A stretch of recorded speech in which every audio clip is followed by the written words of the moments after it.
This is News 8 at 11 a.m. Thanks so much for being here. I'm Eric Connert. And I'm Netta Rampur. Glad you're with us here. A SigAlert now finally being lifted following a deadly crash involving a Good Samaritan who just happened to be there. It was a U.S. Marine. The crash backed up traffic for miles during the busy morning commute hours. Yeah, it happened in the southbound lanes of the 5 near Las Pulgas Road around 3:30 this morning. That's in the Oceanside area. News 8's Chris Groh live near the scene now with more on what led up to this crash. Chris?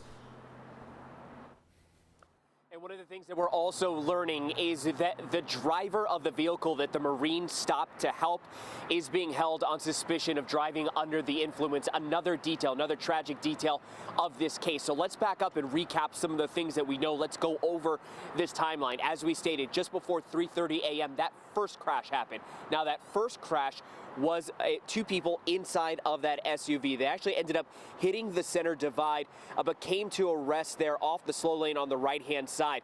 Now imagine that scenario. It's 3:30 a.m. It's dark and cars are moving fast. But that's when, according to CHP, that a Marine driving by saw the couple and stopped to help them. Unfortunately, though, they were all three hit by a box truck that was passing the crash. The Good Samaritan, that Marine who's still unnamed at this time, was killed, was pronounced dead on the scene, and the two others were badly hurt. They were taken to the hospital with what's being described as serious injuries, and this is how CHP described the sequence of events. The Marine is a male Marine. He was trying to do the right thing. He was trying to help somebody in need. Unfortunately, the freeway traffic was still moving at the time, and the box van came and collided into the vehicle.